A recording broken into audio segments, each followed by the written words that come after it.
नमस्कार साथियों, आप सभी का वापस स्वागत है आपके अपने यूट्यूब चैनल आवाम की आवाज़ में।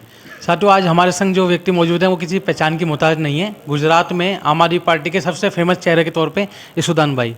भैया आपका बहुत बहुत स्वागत है। Thank you. भैया पहले तो मैं चाहूँगा आप सभी दर्शकों को अपनी बात रखें, मतलब कुछ अपना पक्ष रखें। बिल्कुल। मैं 16 साल मैंने जर्नलिज्म किया। जर्नलिस्ट के तौर पर मैं काम कर रहा था और बेसिकली टीवी जर्नलिस्ट था, और लाखों लोगों की आवाज़ बनने का मैंने थोड़ा सा प्रयास किया था, छोटा सा। लोगों का बहुत प्रेम भी मिला और लोगों को कुछ काम भी आ सका। लेकिन मैंने देखा कि भारत की और दुनिया की कोई भी पावर अगर है तो वो पॉलिटिशियन के पास है। तो अगर पॉलिटिशियन अच्छा होगा तो बहुत अच्छा होगा वहाँ पे काम, अगर नहीं होगा तो वहाँ काम कम होगा और पॉलिटिशियन का विकास ज़्यादा होगा। और इसी के चलते मैंने पूरा अभ्यास किया कि गुजरात में गरीब गरीब होते जा रहे हैं, अमीर अमीर होते जा रहे हैं, क्योंकि सभी जो पॉलिसियाँ बनती थी वो अमीर के नाम पे बनती थी। अमीरों को फ़ायदा कैसे पहुंचाए इस तरह से बनती थी। और जब आवाज़ उठाया जाता था तो ऐसा बना एक माहौल बनाया जाता था कि भाई ये तो सरकार के विरोधी है, तो देश के विरोधी है, फलाना ढिकड़ा। तब मैंने सोचा कि जो लोग अच्छे नहीं हैं वो पॉलिटिशियन में आगे हैं, और जो लोग अच्छे हैं वो पॉलिटिशियन से दूर रहें, पॉलिटिक्स से। तो मुझे लगा कि अब मुझे पॉलिटिक्स में आना पड़ेगा और इन सब को दिखाना पड़ेगा कि अच्छी राजनीति किसको कहते हैं, जनता की राजनीति किसको कहते हैं। जनता मालिक है लोकतंत्र में, लेकिन पता नहीं है जनता को कि हम मालिक हैं। जनता को सिर्फ एक नौकर की तरह देखा जाता है। किसान है तो वो हर बार वो रोते रहते हैं, कुछ मिलता नहीं है उनको। आदिवासी भाई बहन हैं, मिडिल क्लास है, सब टैक्स पेयर है, व्यापारी है, छोटे छोटे उद्योगपति हैं, सबको कहीं ना कहीं नौकरशाही या तो गंदे पॉलिटिशियन लूटने जैसे बैठे। इसलिए मैंने तय किया कि अब राजनीति में आकर इन सबको बंद करना पड़ेगा और अच्छी राजनीति करनी पड़ेगी। भैया एक सवाल है कि गुजरात में आम आदमी पार्टी को लेकर आप क्या सोचते हैं, किस तरीके से आप मतलब यहाँ पे वर्क काम चल रहा है और क्या भविष्य देखते हैं कि अभी चुनाव आने वाले हैं कुछ समय में, तो आम आदमी पार्टी का आपको भविष्य किस तरह से दिखता है? बिल्कुल, गुजरात में मैंने तो बहुत पॉलिटिकल जर्नलिस्ट के तौर पर भी काम किया है। गुजरात में भाजपा लोकप्रिय नहीं है। 27 साल से भाजपा का राज है। एजुकेशन सिस्टम पूरा गिरा हुआ है, हेल्थ सिस्टम तो है ही नहीं, करप्शन तो इतना बढ़ चुका है कि बिना पैसों के कुछ काम ही नहीं होता है। बेरोजगारी, एक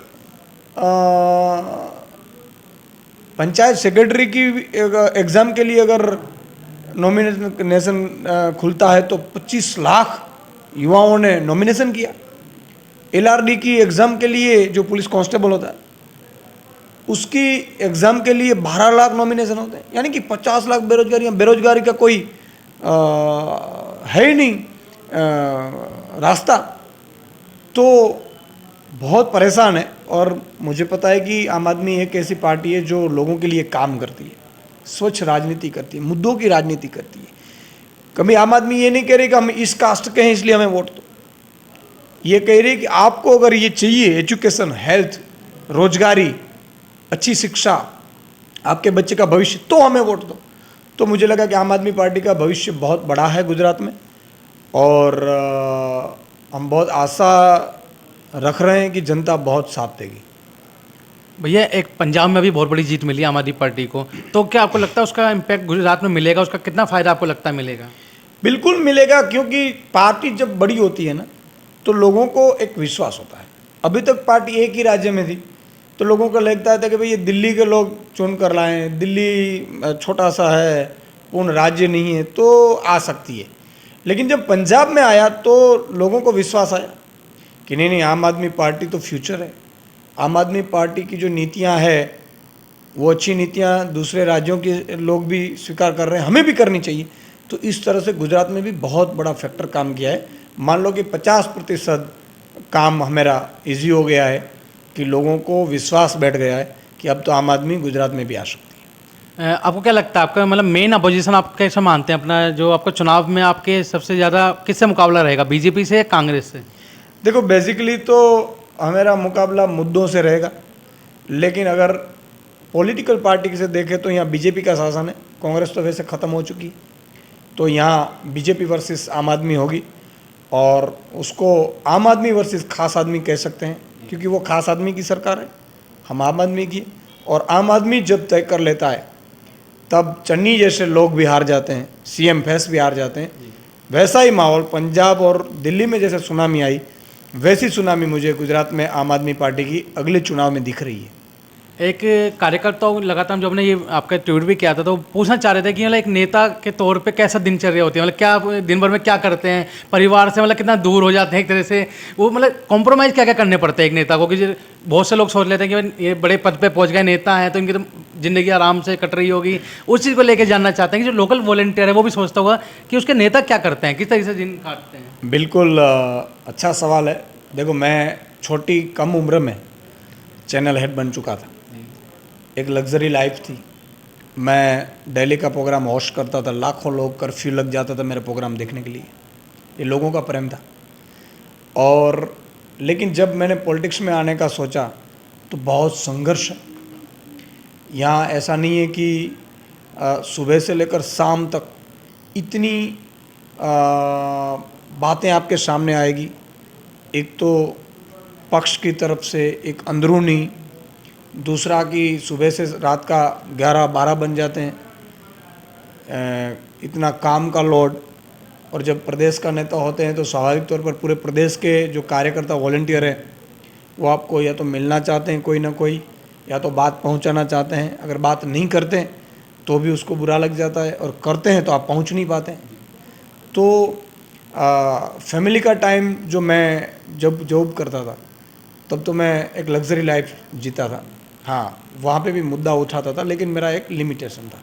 यहाँ तो मानो कि मेरे फैमिली में मैं अभी हार्डली मंथ में 4 से 5 दिन टाइम दे पाता हूँ, बाकी इतने टूरिंग रहती है। मैंने 40 साल उम्र हुई, मैंने ज्वाइन किया आम आदमी तकरीबन 9 महीने जैसे हुए, 9 महीने में मैंने 40,000 किलोमीटर का प्रवास किया है, पूरे गुजरात का प्रवास किया है।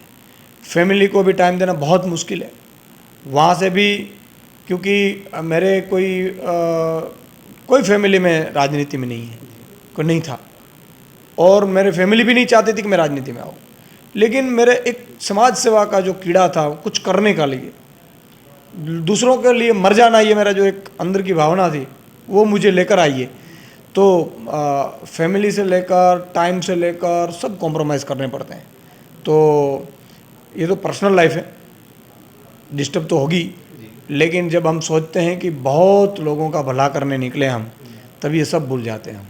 तो मुझे अच्छा लगता है कि ये 6.5 करोड़ जनता के लिए लड़ना, उसके लिए जेल जाना, उसके लिए मुद्दे उठाना, ऐसा लग रहा है कि मनुष्य ज़िंदगी में हम किसी के और के लिए मरते हैं तो बहुत अच्छा लगता है।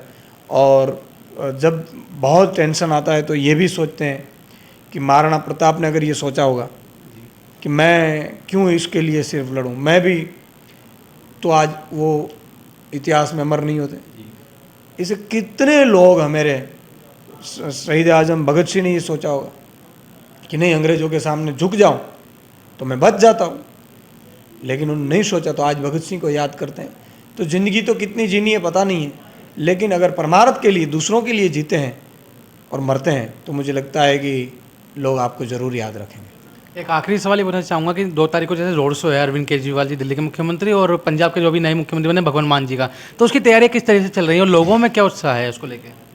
बहुत तैयारियां चल रही है इनकी, और लोगों में इतने उत्साह है कि अब पूरे गुजरात के लोग इंतज़ार कर रहे हैं कि हमें आना है। अब जो रोड शो का तय किया है, मुझे लगता है कि 20-25 हज़ार से ज़्यादा अगर लोग आएंगे तो बहुत मुश्किल होगी, लेकिन लोगों का इतना उत्साह है कि डिमांड इतने बढ़ रही है कि हम भी आएंगे, हम भी आएंगे, हम भी आएंगे। अब देखते हैं कि मैंने कहा कि बहुत ठीक से रोड शो हो जाए, तैयारियां तो बहुत है, उत्साह भी बहुत है। और ये जगह जो पसंद की गई है वो थोड़ी कंजेक्टिव है, तो वो भी संभालना है।